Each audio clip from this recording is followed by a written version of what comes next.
le monde, c'est Noélie Lador. Soyez bénis là où vous êtes au nom de Jésus-Christ. Je veux juste aujourd'hui qu'on parle de la volonté de Dieu. La parole de Dieu nous dit dans Matthieu 7, le verset 21, que ce n'est pas tous ceux qui m'appellent Seigneur, Seigneur, qui vont rentrer dans le royaume de Dieu, mais seulement ceux qui font la volonté de Dieu. C'est fort comme parole. Ceux qui font la volonté de Dieu. Tout le monde se dit, ah oui, moi j'ai répondu à l'appel de Dieu, j'ai accepté de faire la volonté de Dieu, mais fais attention, la volonté de Dieu, c'est juste se laisser entre les mains de Dieu. C'est juste être un vase vide. C'est juste être une personne qui n'a pas de volonté. Quand toi, tu as une volonté, tu n'es pas dans la volonté de Dieu. Parce que la volonté de Dieu, c'est ce qu'il veut que tu fasses, que tu dois faire. Ce qu'il veut que tu dises, que tu dois dire. Ce qu'il veut que tu annonces, que tu dois annoncer. C'est ça la volonté de Dieu. Mais pour que tu sois dans la volonté de Dieu, il faut que tu laisses la chair mourir. Ta chair doit mourir. Ton orgueil doit disparaître. Je parle beaucoup d'orgueil. Ton orgueil doit disparaître. Et tu laisses le Saint-Esprit prendre le contrôle de ta vie pour que tu sois capable de faire la volonté de Dieu. Parce que quand il y a la chair, qu'est-ce qui arrive?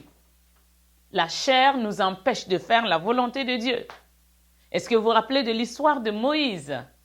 Moïse était en colère contre le peuple d'Israël et Dieu lui a demandé de parler au rocher pour que l'eau sorte pour le peuple. Et qu'est-ce que Moïse a fait? Moïse a frappé.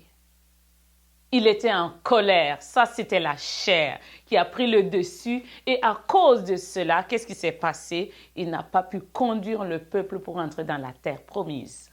Et on prend Jésus qui est notre exemple, l'exemple parfait. Jésus a fait la volonté de Dieu. Quand il sentait sa mort venir, qu'est-ce qu'il a dit? Seigneur, est-ce que tu peux éloigner cette coupe de moi? Mais il dit non, pas ma volonté, mais ta volonté. Si tu es appelé par Dieu pour une mission quelconque, tu dois soumettre ta volonté à la volonté de Dieu. Ne tords pas les choses pour faire ça comme toi tu veux et voulant que Dieu rentre dans ta volonté à toi. Il va te dire, je ne t'ai jamais connu. Est-ce que tu veux qu'on te dise, je ne t'ai jamais connu? Quand tu fais la volonté de Dieu, c'est ça qu'il va te dire, rentre bon et fidèle serviteur. La volonté de Dieu. Rien que la volonté de Dieu.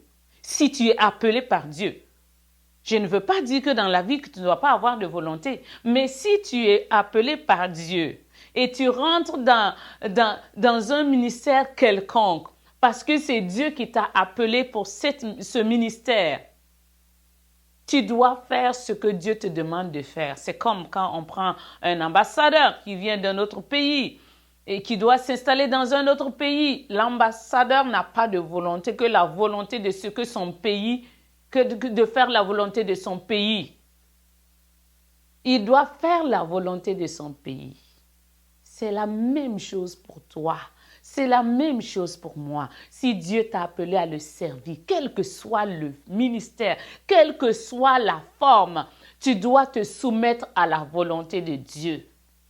C'est pour ça que tu dois être tout le temps en connexion avec Dieu. C'est pour ça que tu dois être toujours dans la prière pour que Dieu te communique sa volonté, pour que Dieu te dise, je veux que tu fasses telle chose. Non, ne fais pas telle chose.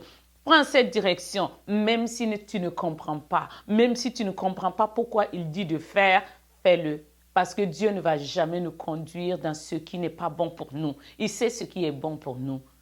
Ce n'est pas ceux qui appellent Seigneur, Seigneur, qui vont rentrer dans le royaume de Dieu, mais c'est ceux Seuls ceux qui font la volonté de Dieu. Je t'encourage à faire la volonté de Dieu dans ta vie de couple, dans ta vie avec tes enfants, dans ta vie, dans ton travail, dans le ministère, dans l'œuvre que Dieu t'a confiée. Je t'encourage à faire la volonté de Dieu et tu vas voir que Dieu va t'amener de gloire en gloire. Il va bénir l'œuvre, il va bénir ta famille parce que tu as décidé de vivre selon la parole de Dieu. Que Dieu te bénisse au nom de Jésus. Amen.